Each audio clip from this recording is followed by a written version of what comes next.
എനിക്കിപ്പോൾ ഷംസീർ കൂടിയുണ്ട്.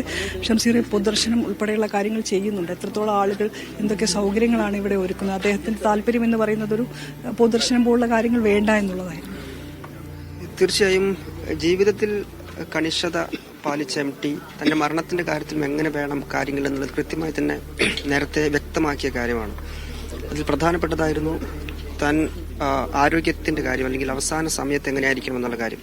അതിൽ യന്ത്രത്തിന്റെ സഹായത്തോടു കൂടി തന്റെ ജീവൻ നിലനിർത്തരുത് എന്ന കണിശത, കൃത്യത അദ്ദേഹത്തിനുണ്ടായിരുന്നു.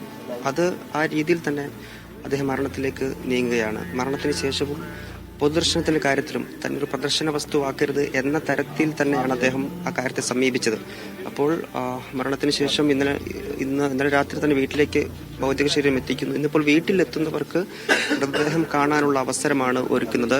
ഒരർത്ഥത്തിൽ കേരളത്തിൽ ഇന്ന് ജീവിച്ചിരിക്കുന്നവരിൽ തന്നെ ഏറ്റവും വലിയൊരു പൊതുദർശനവും ഒപ്പം തന്നെ വിലാപയാത്രയും ഒക്കെ അർഹിക്കുന്ന വ്യക്തിയാണ് MT വാസുദേവൻ നായർ. പക്ഷേ അദ്ദേഹത്തിന്റെ ഇഷ്ടം എന്താണ് എന്നതിനനുസരിച്ചുള്ള ഒരു അന്ത്യയാത്രയാണ് ഇപ്പോൾ MTയുടെ വീട്ടുകാർ, കുടുംബം ഒരുക്കുന്നത് എന്നുള്ളതാണ്. ഇപ്പോൾ ഈ വീട്ടിലെത്തുന്നവർക്ക് അന്ത്യയാത്ര നൽകാനുള്ള അവസരം ഉണ്ട്. ഇപ്പോൾ ഈ വീട്ടിലേക്ക് ആളുകൾ എത്തിക്കൊണ്ടിരിക്കുക കൂടിയാണ്. ഇപ്പോൾ മോഹൻലാൽ അല്പസമയം മുമ്പാണ് ഇവിടെ എത്തി അന്തിമോപചാരം അർപ്പിച്ച് മടങ്ങിയത്. അദ്ദേഹവും വൈകാരികമായാണ് സംസാരിച്ചത്. കൂടുതൽ സംസാരിക്കാൻ അദ്ദേഹത്തിനും കഴിഞ്ഞിട്ടില്ല. നിരവധി സിനിമകളിൽ മോഹൻലാൽ അദ്ദേഹത്തിന്റെ സിനിമകൾ അഭിനയിച്ചിട്ട് കൂടിയുണ്ട്. സതയം പോലുള്ള സിനിമകളിലൊക്കെ താൻ പ്രതീക്ഷിച്ചതിലും വലിയ മുകളിൽ അഭിനയ പ്രകടനം കാഴ്ചവെച്ചു എന്ന് MT തന്നെ പറഞ്ഞ ഒരു കാര്യമൊക്കെ നമുക്കറിയാം. അപ്പോൾ മോഹൻലാൽ വന്നു പോയി. മുഖ്യമന്ത്രി ഒരു 8 മണിയോട് കൂടി ഇങ്ങോട്ട് എത്തും എന്ന് പ്രതീക്ഷിക്കുകയാണ്.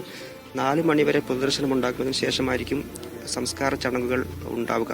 MTയെ സംബന്ധിച്ച് പറയുമ്പോൾ ഒരു കാലം അടയാളപ്പെടുത്തിയ വ്യക്തി കൂടിയാണ് MT എന്നുള്ളതാണ്. ഇപ്പോൾ പല കാലങ്ങളിൽ ഇപ്പോൾ ഓരോ എഴുത്തുകാരെ സംബന്ധിച്ചിടത്തോളം അവരവരുടെ കാലത്തെ അടയാളപ്പെടുത്തി പോകുക എന്നുള്ളതാണ്. അതിനപ്പുറത്തേക്ക് എല്ലാ കാലത്തുള്ളവരും വായിച്ച, അറിഞ്ഞ ഒരു വ്യക്തി കൂടിയായിരുന്നു MTയുടെ എഴുത്തുകൾ എന്നുള്ളത് കൂടിയുണ്ട്. മാത്രമല്ല ഈ കേരളത്തിന്റെ ചരിത്രം പരിശോധിക്കുമ്പോൾ ചരിത്രം ഇല്ലാതായി തന്നെ MTയുടെ നോവലുകളിലൂടെ ഒരു കാലഘട്ടത്തെ അടയാളപ്പെടുത്താൻ കഴിഞ്ഞു എന്നുള്ളത് കൂടിയുണ്ട്. ഇപ്പോൾ ഈ ഫ്യൂഡലിസത്തിന്റെ ഒരു കാലഘട്ടത്തിന്റെ തകർച്ചയുടെ ഒരു കാലഘട്ടം, ആ സമയത്ത് വ്യക്തികൾ അനുഭവിച്ച പല അടരുകളിൽ വ്യക്തികൾ അനുഭവിച്ച അവരുടെ സംഘർഷങ്ങൾ, വേദനകൾ, നോവുകൾ ഇതെല്ലാം അടയാളപ്പെടുത്തി പോയ കൃതികൾ നമുക്കറിയാം. ഇപ്പോൾ നാലുകെട്ടാണെങ്കിലും രണ്ടാം ഊഴം, അപ്പം തന്നെ കാലം, അസുരവിത്ത് തുടങ്ങിയ എണ്ണം പറഞ്ഞ നോവലുകളാണ്. ഇപ്പോൾ നേരത്തെ നമ്മളൊക്കെ സംസാരിക്കുമ്പോൾ പറഞ്ഞ പോലെ തന്നെ ഒരുപാട് എഴുതിയിട്ടില്ലെങ്കിലും എഴുതിയതെല്ലാം തന്നെ ഒന്നിനൊന്ന് മെച്ചം, അല്ലെങ്കിൽ വായിച്ചിരിക്കേണ്ടതെന്ന് നമുക്ക് തോന്നുന്ന തരത്തിലുള്ള കൃതികൾ മലയാളികൾക്ക് സമ്മാനിച്ചാണ് MT മടങ്ങുന്നത്. മാത്രമല്ല ഇപ്പോൾ ചെറുകഥയല്ല,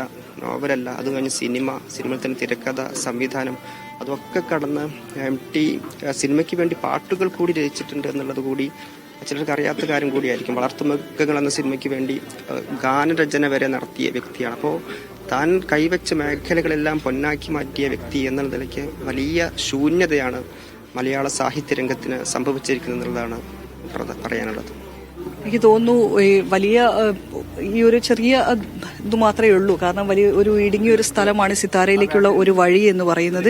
പക്ഷെ അവിടേക്ക് ഒരുപക്ഷെ ആളുകൾ രാവിലെ കൂടെ ഒരുപാട് ആളുകൾ എത്തിക്കഴിഞ്ഞാൽ വലിയ ബുദ്ധിമുട്ടുണ്ടാകാനുള്ള ഒരു സാധ്യതയുമുണ്ട്. അതുകൊണ്ട് കൊട്ടാരം റോഡ്, സിത്താരയിൽ നിൽക്കുന്ന സ്ഥലത്തിന് കൊട്ടാരം റോഡ് എന്നാണ് പറയാറ്. ആ റോഡിന്റെ ഇരുവശവും പോലീസ് റോഡ് അടച്ചിട്ടുണ്ട്. അത് ഈ രാവിലെ മുതൽ തന്നെ വാഹനങ്ങളുടെ നിയന്ത്രണമാണ്. വാഹനങ്ങൾക്ക് ഇങ്ങോട്ട് പ്രവേശനമില്ല. അതുകൊണ്ട് വാഹനങ്ങൾ വരാതിരിക്കാൻ വേണ്ടി റോഡ് അടച്ചുകൊണ്ടാണ് ചെയ്യുന്നത്. കാണാനെത്തുന്നവർക്കെല്ലാം തന്നെ വാഹനങ്ങൾ പാർക്ക് ചെയ്യാനുള്ള ഒരു സൗകര്യവും ഒരുക്കുകയും ചെയ്തിട്ടുണ്ട്. ഇന്നലെ രാത്രി മുതൽ തന്നെ, രാത്രിയിൽ ആണ് മൃതദേഹം സിത്താരയിലേക്ക് എത്തിച്ചത്. അപ്പോൾ മുതൽ തന്നെ ഒരുപാട് ആളുകൾ ഇവിടേക്ക് എത്തുന്നുണ്ടായിരുന്നു. സലാം ഇന്നലെ രാത്രി മുഴുവൻ ഇവിടെ ഉണ്ടായിരുന്നു. ആ സമയത്ത് നമ്മൾ പോകുന്ന സമയത്തൊക്കെ ഒരുപാട് ആളുകളാണ് ഇവിടേക്ക് എത്തുന്നുണ്ടായിരുന്നത്. അതെ, ഒരുപാട് ആളുകൾ ഇങ്ങോട്ട് അദ്ദേഹത്തെ കാണാനെത്തി. MT എന്ന് പറയുന്ന ദ്വയാക്ഷരങ്ങൾ മലയാളത്തെ സംബന്ധിച്ചിടത്തോളം മലയാളി സംസ്കാരത്തെ ലോകത്തിന് മുമ്പിൽ അടയാളപ്പെടുത്തിയ ഒരു മഹാനായ ഒരു മനുഷ്യനാണ്. അദ്ദേഹത്തെ കാണുന്നതിന് വേണ്ടി നിരവധി ആളുകൾ എത്തിയത്. ഏറ്റവും പ്രധാനപ്പെട്ട കാര്യം മുഖ്യമന്ത്രി പറഞ്ഞ വാക്കുകളിൽ തന്നെ അദ്ദേഹം എത്രത്തോളം മലയാളി മനസ്സുകളിൽ എത്രത്തോളം ഇടം പിടിച്ചു എന്നുള്ളത് വ്യക്തമാണ്. കാരണം ഈ ലോകത്തിന് നെറുകയിൽ മലയാളി ഈ സംസ്കാരത്തെ എത്തിച്ച ഒരു രചയിതാവ് അല്ലെങ്കിൽ സാഹിത്യകാരൻ കൂടിയാണ് അദ്ദേഹം എന്നുള്ളതാണ്. പിന്നെ മറ്റൊന്ന്, അദ്ദേഹത്തിന്റെ 23-ാം വയസ്സിലാണ് അദ്ദേഹം നാലുകെട്ട് എഴുതുന്നത്. അതിൽ തന്നെ അദ്ദേഹം കേരള സാഹിത്യ അക്കാദമി അവാർഡ് നേടുകയും പിന്നീട് അങ്ങോട്ട് MTയുടെ ജൈത്രയാത്ര തന്നെയായിരുന്നു. അത് മലയാളികളുടെ സംബന്ധിച്ചിടത്തോളം ഒരു യുഗത്തിന്റെ അന്ത്യമെന്ന് തന്നെ പറയേണ്ടി വരും. ആ രീതിയിൽ മറ്റൊന്നുള്ളത് ഈ രണ്ടാം മൂഴം എന്ന് പറയുന്ന ഒരു സിനിമ നമുക്ക് നമുക്ക് അദ്ദേഹത്തിന് വേണ്ടി നൽകാൻ കഴിഞ്ഞില്ല എന്നുള്ളതാണ്. അതിലുള്ള ഒരു ശ്രീകുമാർ മേനോൻ വന്നപ്പോഴും ആ വിഷമായിരുന്നു തോന്നുന്നു അല്ലെ പങ്കുവെച്ചത്? തീർച്ചയായിട്ടും അദ്ദേഹം പങ്കുവച്ച രണ്ടാം മൂഴം തിരക്കഥ അദ്ദേഹത്തെ ഏൽപ്പിച്ചതായിരുന്നു. എന്നാൽ അത് ഒരു സിനിമയാക്കി കൊടുക്കാൻ അദ്ദേഹത്തിന് അല്ലെങ്കിൽ ഒരു ട്രിബ്യൂട്ട് അദ്ദേഹത്തിന് നൽകാൻ സാധിച്ചില്ല എന്നുള്ള ഒരു വിഷമമാണ് അദ്ദേഹം പങ്കുവച്ചത്. അത് വലിയ ഒരു അദ്ദേഹത്തിന്റെ ഉള്ളിൽ നിന്ന് തന്നെ വന്നൊരു വിഷമമായിട്ടാണ് നമുക്ക് ബോധ്യപ്പെട്ടത്. ഏതായാലും പിന്നീട് മോഹൻലാൽ വന്നപ്പോഴും അത് തന്നെയാണ് പറഞ്ഞത്. അദ്ദേഹം ഒരു മമ്മൂട്ടി പങ്കുവച്ചതുപോലെ ഒരു മകനെന്ന് അല്ലെങ്കിൽ മറ്റുള്ളവർക്ക് ഒരു അച്ഛന്റെ സ്ഥാനത്ത് നിന്ന് അത്രത്തോളം മൃദുവാത്സല്യമുള്ള ഒരു മഹാനായ സാഹിത്യകാരൻ കൂടിയാണ്. ഏതായാലും വലിയൊരു നഷ്ടം തന്നെയാണ് മലയാളത്തിനുണ്ടായിട്ടുള്ളത്. മുഖ്യമന്ത്രിയുടെ വാക്കുകളിൽ അത് പ്രകടമാണ്. മലയാളികളുടെ എല്ലാ വിഷമങ്ങളും അല്ലെങ്കിൽ എത്രത്തോളമാണ് മലയാളികളെ സംബന്ധിച്ചുള്ള നഷ്ടം എന്നത് മുഖ്യമന്ത്രിയുടെ വാക്കുകളിൽ തന്നെ നഷ്ടമാണ്. അഗാധമായ ഒരു വിടവ് തന്നെയായിരിക്കും MTയുടെ ഒരു വിയോഗം എന്നാണ് മനസ്സിലാക്കുന്നത്. എല്ലാവരുടെയും പ്രതികരണത്തിൽ നിന്നും അത് തന്നെയാണ് മനസ്സിലാക്കുന്നത്. നമ്മുടെ സാഹിത്യ ലോകത്തെ ഒരു പെരുന്തച്ഛൻ എന്ന് നമ്മൾ വെറുതെ വിശേഷിപ്പിക്കുന്നതല്ല MT. എഴുതിയ എഴുത്തുകൾ എന്ന് പറയുന്ന ഒരുപാട് വാരി എഴുതിയ ഇത്രയും കാലത്തിനുള്ള ഒരു പക്ഷേ MT ജീവിച്ചിരുന്ന ഒരു കാലഘട്ടം നമ്മൾ നോക്കിക്കഴിഞ്ഞാൽ ഇത്ര MT എഴുതിയാൽ മതിയോ എന്ന് നമുക്ക് സംശയം തോന്നാറുണ്ട്. പക്ഷേ MT എഴുതിയ ആറ്റിക്കുറുക്കി എഴുതിയ നോവലുകൾ കുറച്ച് വിരൽ എണ്ണാവുന്നത് മാത്രമാണെങ്കിൽ അത് നമുക്ക് അത്രയേറെ ആസ്വദിക്കാൻ പറ്റിയതായിരുന്നു. തീർച്ചയായും 19ാം നൂറ്റാണ്ടിന്റെ അവസാന കാലഘട്ടത്തെയും 20ാം നൂറ്റാണ്ടിന്റെ ആദ്യ കാലഘട്ടത്തെയും അടയാളപ്പെടുത്തുകയായിരുന്നു. മലയാളികളുടെ ജീവിതത്തെ അടയാളപ്പെടുത്തിയതായിരുന്നു MTയുടെ നോവലുകളായാലും ചെറുകഥകളായാലും അദ്ദേഹത്തിന്റെ എല്ലാ സാഹിത്യ സംഭാവനകളും രചനകളും ഒക്കെ തന്നെ ആ രീതിയിൽ മലയാളി സംസ്കാരത്തെ അടയാളപ്പെടുത്തിയതായിരുന്നു. അങ്ങനെ ഒരുപക്ഷെ ആ ഒരു ജനറേഷനിലുള്ള ആളുകൾക്ക് ഒഴിച്ചുകൂടാൻ പറ്റാത്ത അല്ലെങ്കിൽ അവരുടെ ജീവിതത്തിൽ നിന്ന് മാറ്റി നിർത്തപ്പെടാൻ പറ്റാത്ത അത്രമേൽ അഗാധമായ അല്ലെങ്കിൽ മനസ്സുകളിൽ അത്രമേൽ ഇടം പിടിച്ച ഒരു എഴുത്തുകാരനാണ് MT എന്ന് പറയുന്നത്. അത് അദ്ദേഹത്തിന്റെ വിയോഗം എന്ന് പറയുന്നത് ഒരു യുഗാന്ത്യം എന്ന് അക്ഷരാർത്ഥത്തിൽ പറയാവുന്ന ഒരു വിയോഗം തന്നെയാണ്. ആ ഒരു അർത്ഥത്തിൽ തന്നെയാണ് എല്ലാവരും ഇവിടെ എത്തിയ മോഹൻലാൽ പോലും പങ്കുവച്ച ആ ഒരു വിഷമം അവരുടെ ഉള്ളിൽ നിന്ന് തന്നെ അത് പ്രകടമായതാണ്. ആ ഒരു മലയാളികൾക്ക് എല്ലാവർക്കും തന്നെ അത്തരം ഒരു നഷ്ടം തന്നെയായിരിക്കും തോന്നുക എന്നാണ് എനിക്കും തോന്നുന്നത്. എന്തായാലും വലിയ ഒരു നഷ്ടം തന്നെയാണ് മലയാള സൗത്ത് ഇന്ത്യൻ, അതായത് തെക്കൻ ഇന്ത്യയുടെ തെക്കൻ ഭാഗങ്ങളിൽ നിന്നുള്ള അല്ലെങ്കിൽ ആ ഒരു റീജിയണൽ സംസ്കാരത്തെ അടയാളപ്പെടുത്തിയ ഒരു എഴുത്തുകാരൻ കൂടിയാണ് MT. പറഞ്ഞതുപോലെ തന്നെ MTയുടെ എഴുത്തുകളെല്ലാം തന്നെ വലിയ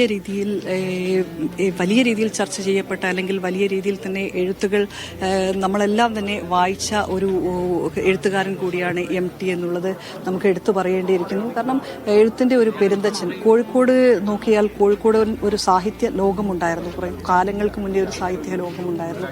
വൈക്കം മുഹമ്മദ് ബഷീർ, തിക്കോടിയൻ, SK പൊറ്റക്കാട് തുടങ്ങി അങ്ങനെയുള്ള MT തുടങ്ങി അങ്ങനെയുള്ള ഒരു സാഹിത്യ ലോകത്തിന്റെ ഒടുവിൽ അവശേഷിക്കുന്ന ഒരു കണ്ണിയായിരുന്നു MT എന്നുള്ളത്. ആ MT കൂടിയാണ് ഇപ്പോൾ വിട പറയുന്നത്. ഒപ്പം നേരത്തെ സുഭാഷ് ചന്ദ്രനുമായിട്ട് ഇതുമായി ബന്ധപ്പെട്ട കാര്യങ്ങൾ സംസാരിച്ചപ്പോൾ സുഭാഷ് ചന്ദ്രൻ പറഞ്ഞത് ഈ സാഹിത്യകാരന്മാരെല്ലാം ഉണ്ടെങ്കിൽ പോലും MT എഴുതിയതുപോലുള്ള ഒരു എഴുത്ത് നമുക്ക് കാണാൻ സാധിച്ചിട്ടില്ല എന്നുള്ളതാണ്. കാരണം അദ്ദേഹത്തിന്റെ ഓരോ നോവലുകളും ഓരോ കാര്യങ്ങളും എടുത്തു നോക്കിയാൽ തന്നെ അത് നമുക്ക് കൃത്യമായി മനസ്സിലാവുകയും ചെയ്യുന്നുണ്ട്. കാരണം അത്രയേറെ നമ്മുടെ മനസ്സിനെയെല്ലാം തന്നെ ആസ്വദിപ്പിച്ച ഒരുപാട് കൃതികൾ അദ്ദേഹത്തിന്റെ ഭാഗത്തുനിന്നുണ്ടായിട്ടുണ്ട്. ഒരുപാട് നോവലുകൾ ഉണ്ടായിട്ടുണ്ട്.